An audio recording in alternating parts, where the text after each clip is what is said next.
Hi, this is Thea, and you're listening to Girls in Gaming, the podcast that dives into how girls and women experience, develop, and expand the world of gaming. Join me each week as we explore different topics around the female experiences in the world of gaming. Hi everyone, and welcome back to another episode of Girls in Gaming. I'm your host, Thea, and today we're going to dive into a unique masterpiece that looks at the realm of storytelling and narrative experiences. This is the game, What Remains of Edith Finch. Now, some of you might be wondering, why should you play this game? What sets it aside from the sea of gaming options out there? Well, I'm going to break it down for you, and I promise that this is going to be a journey that you won't want to miss. What Remains of Edith Finch is a narrative-driven adventure developed by Giant Sparrow and published by Annapurna Interactive. It's not your typical action-packed blockbuster title, but it is an experience that's going to linger with you long after you've put the controller down.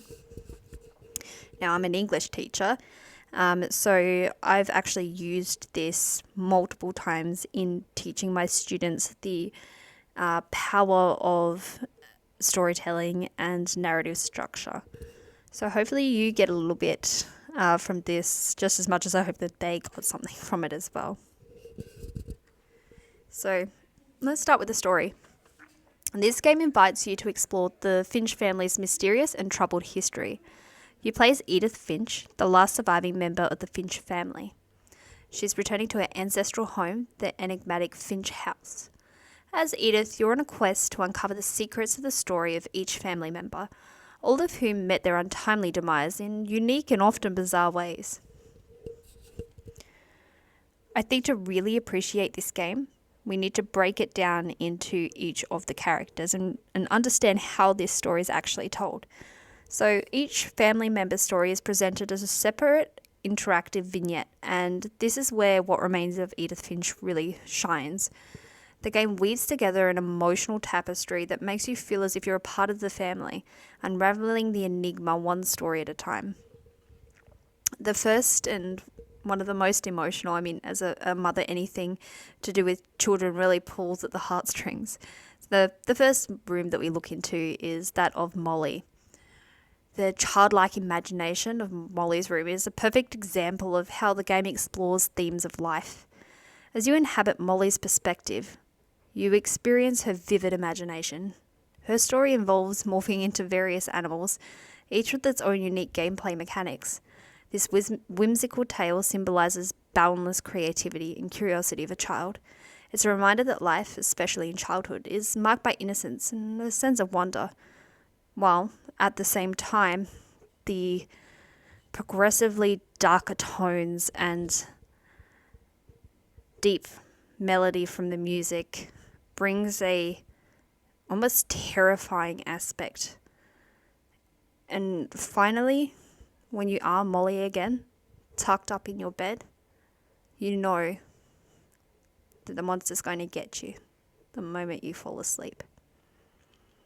I've never been on such a roller coaster that is Molly's journey. You have all the boundless imagination of a child and all the true terror of an adult. It's an experience unlike anything else.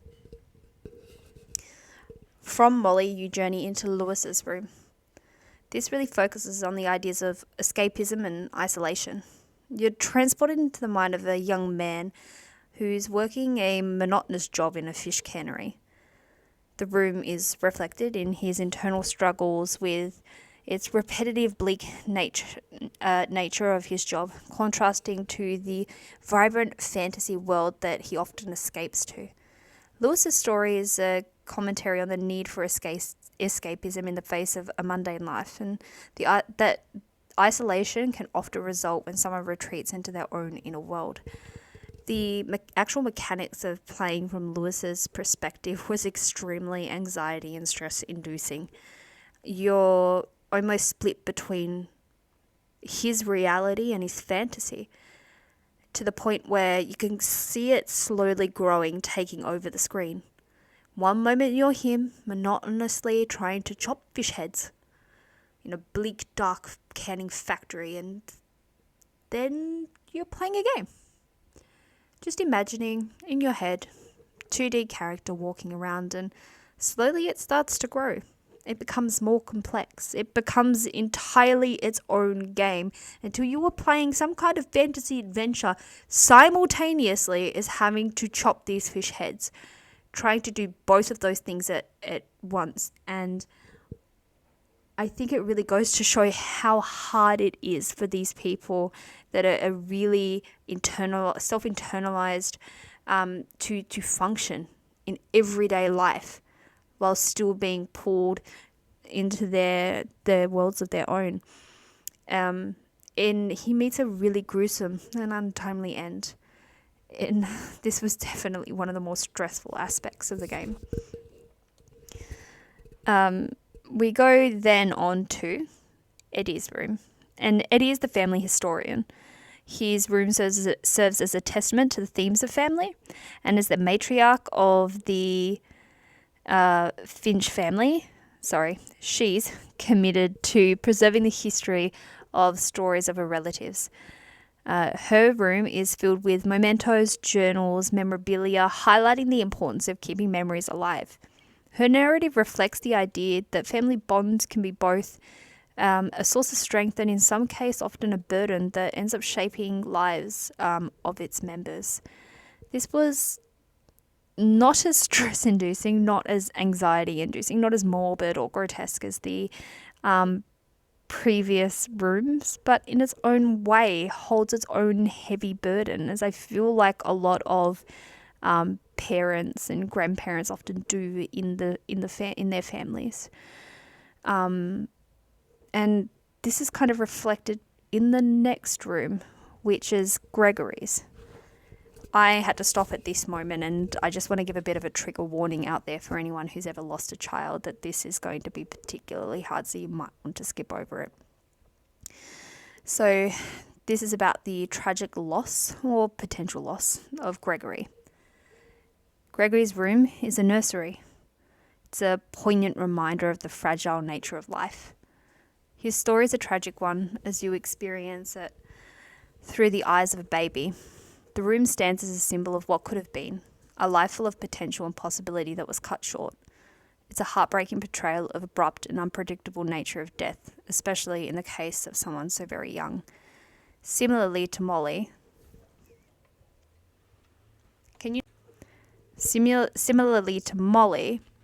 when you start interacting with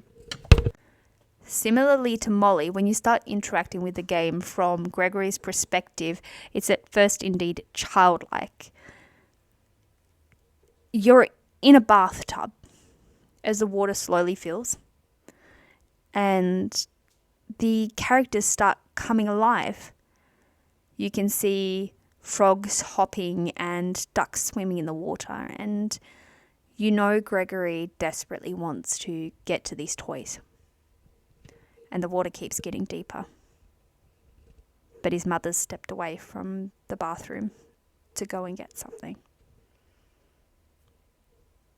Gregory's experience ends before we really truly know the outcome of it. And I think it is almost as heartbreaking just to leave that hanging in the air. But I think it was purposeful. Because I don't think any depiction would have really done it justice to what it is truly like to lose someone at such a young age. From there, we travel on to Barbara's room. Stardoms and the weight of expectations. Barbara's room is a reflection of her desire for fame and her struggle with the expectations that are often placed upon her as the star child. Her story embodies the themes of life and the pursuits of dreams, but also the darker side of fame. And I'd argue the darker sides of pressure from your family to achieve your potential. Her room in particular serves as a stark contrast between the glamorized image of her life and the reality of her experiences, ultimately leading to her untimely death.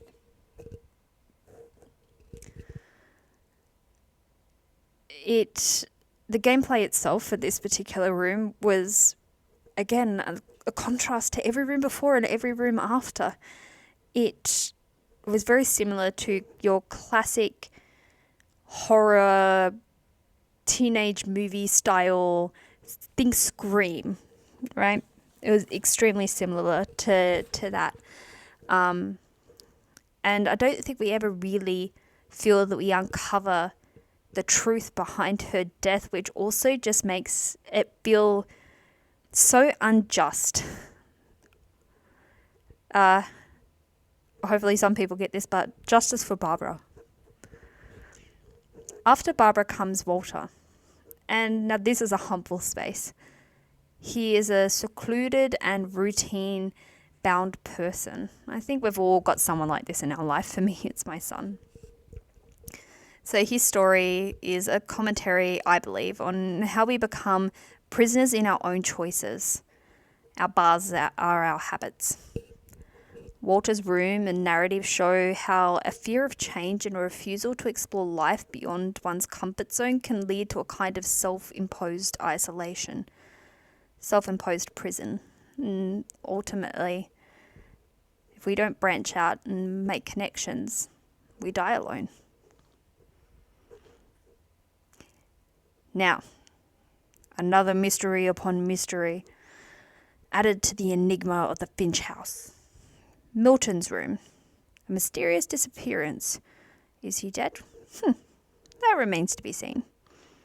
His room is empty, which kind of reflects the unexpected vanishing of a family member, and I think is also really interesting as often family members of missing people would leave their rooms exactly as it was when that person left. Nothing changed, everything untouched, frozen in time. This is a huge juxtaposition to that kind of expectation. Bare walls, empty room. His absence hangs over the house, emphasizing this theme of death and its lasting impact on those that we leave behind. I found it a poignant reminder that sometimes the mysteries of life and death really do remain unsolved, with no clues left behind to guide us. Each room in the Finch house is a piece of a puzzle. It contributes to the overarching themes of life and death and the family in the game. They showcase the diversity of the human experience, the complex nature of family dynamics, the unpredictable and sometimes tragic nature of life and death. The game's genius lies in its ability to immerse players in these narratives, evoking a range of emotions and leaving lasting impressions long after the game is finished. Each of these stories lives rent-free in my head. I still remember what I felt when I played as that person in their last moments on this earth. And I genuinely felt that, like Edith, they were a part of my family. I felt their loss. I felt it as if I'd only just got to know them. Let's move on to something less morbid. Let's look at the game in its gameplay specifically. It's simple, but I think it really serves as a canvas for storytelling at its finest. Each family member's narrative is told through their perspective, and the way that you interact with these stories is brilliant. From experiencing a young girl's imagination as she becomes a cat to a shark, to reliving the memories of a photographer through a series of breathtakingly surreal photographs. Each story in this game is a work of art. It's told through first-person perspective, putting you in the shoes of Edith Finch as she explores her ancestral home. The viewpoint enhances the immersive nature of the storytelling by making you feel as if you're an active participant in unraveling the true mysteries behind the Edith Finch household. The heart of this gameplay, though, lies in the interactive stories of the families. They're presented in separate vignettes, and you'll step into the shoes of each family member, experiencing their lives and their deaths. The gameplay mechanics remain simple through each story, though every story is unique and played differently, tailored to each of the characters' personalities and experiences in life.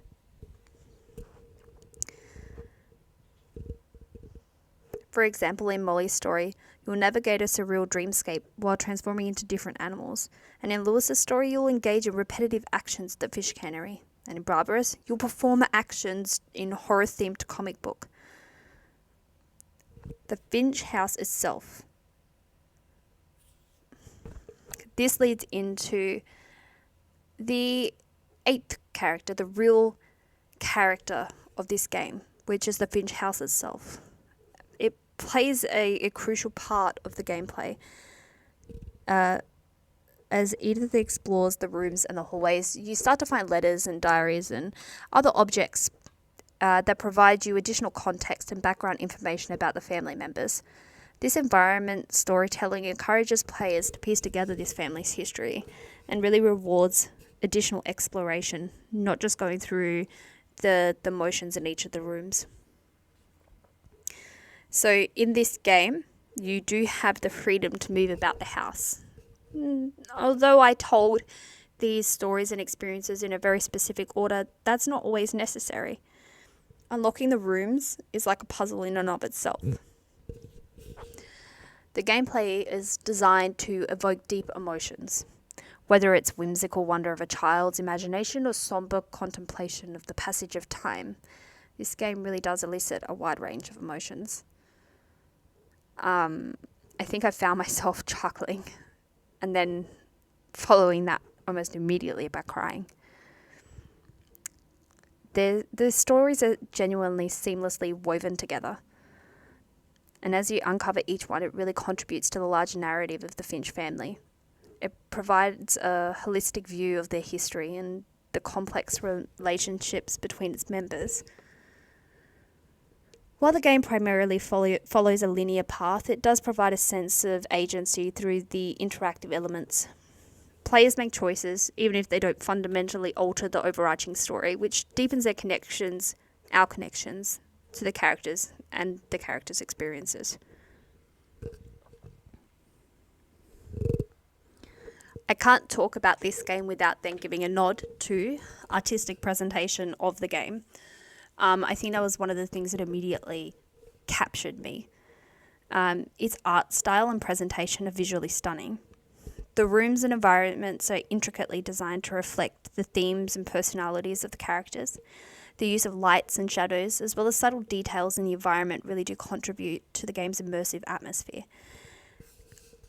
Each family member had their own unique style as well within the game, including Edith.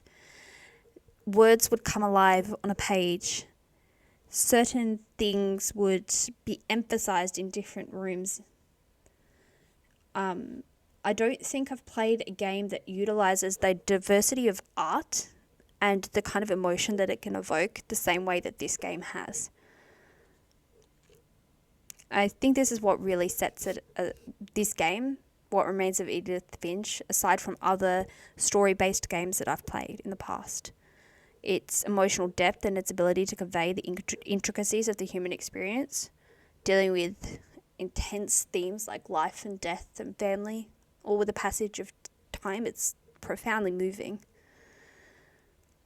In addition to the stunning art style, which I think could be described as paintedly, is the music, which was composed by Jeff Russo. He really deserves a special mention. The music that accompanies each story is hauntingly beautiful and perfectly complements the game's atmosphere. It draws you in deeper, sets the pace, builds the tension, and weaves the story together with each note.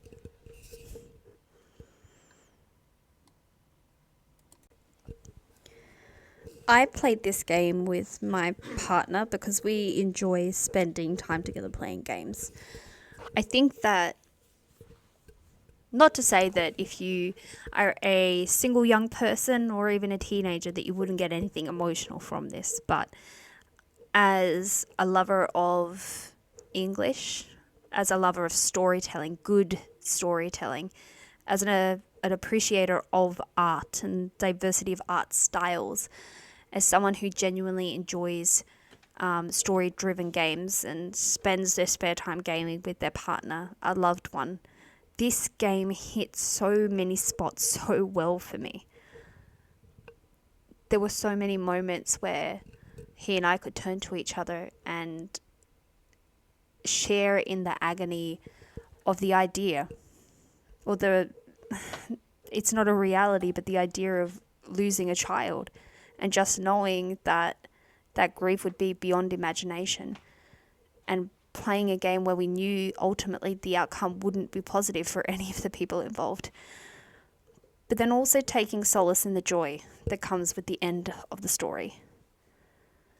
Because as in the title, something does in fact remain of Edith Finch. She is writing a story for the next generation of the Finch family.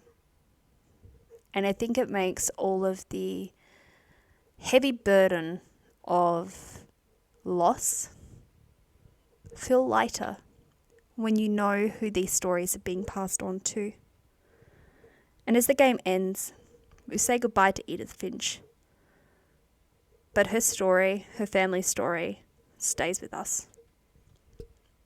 So, if you're even a little bit like me and you're looking for a thought-provoking, emotional gaming experience that stays with you long after the credits roll, then this is a game for you. It reminds us that video games can be a powerful medium for storytelling and evoke emotions as deep as any novel or movie can. So I think I've said enough for today's episode. And as much as I like hearing the sound of my own voice, that's it for Girls in Gaming. So wherever you are in Australia, in the world, GG. And I'll see you on our next episode. Thanks for listening.